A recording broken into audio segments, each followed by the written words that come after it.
I'll see you after your shift tonight, okay? Same time, same place.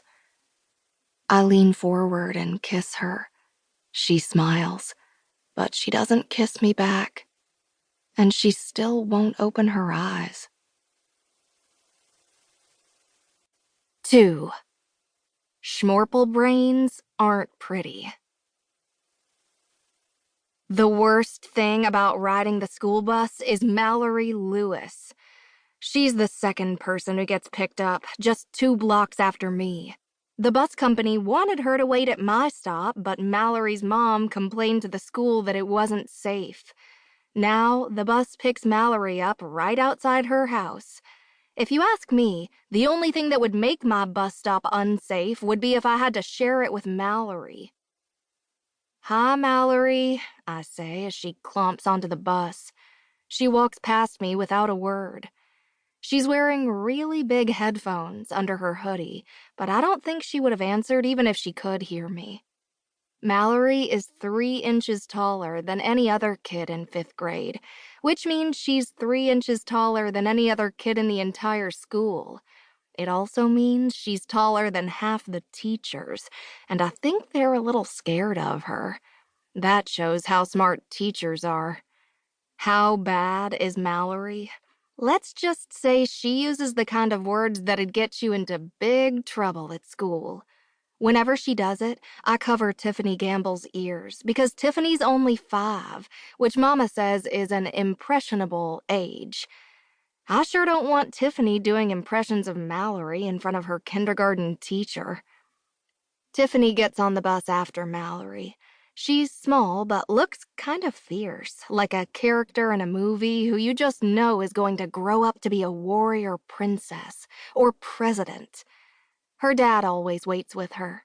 When the bus arrives, he gives her a bone-crushing hug and blows air kisses as she climbs aboard. Once she's in the seat beside me, he waves at me too and smiles big enough that I can see the gap between his 2 front teeth. I think Tiffany's lucky to have a dad who smiles like that. Tiffany is a member of the Lola Harmon Book Club. To be precise, the only member. She's crazy about graphic novels, especially this series called Crunden and the Schmorples, which her mom gets from the library.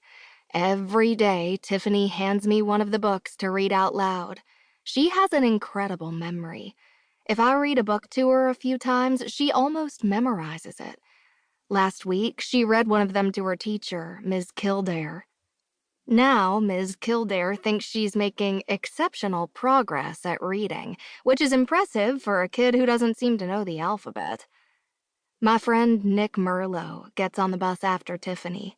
He doesn't like riding the bus because Mallory keeps teasing him about his freckles, so I distract him by pretending not to know some of the words in Tiffany's book.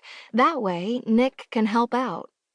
It works real well, which is lucky because when Nick is annoyed, his face gets very hard and serious, like an igneous rock. Igneous is a word I learned in a science book. It means cooled lava, which is a pretty good description of Nick, if you ask me. Distract him with a book and he's all fire, and his smile gets crazy wide like a smiley face emoji. But when he's annoyed, well, like I say, igneous. "Would you read to me today, Miss Harmon?" Tiffany asks, rummaging around in her violet backpack. She has very good manners for a kindergartner. "You know you can call me Lola, right?" I remind her. "I don't know if I count as a Ms. when I'm only in 5th grade. Are you married?" "No, I'm in 5th grade," I say again, in case she missed it the first time. She side-eyes Nick like she thinks I might not be telling the truth. Nick turns bright red. I don't know why. It's not like he's married either. "Well then," announces Tiffany, "if you're not married, you're a Ms. My mommy told me that." Nick shrugs.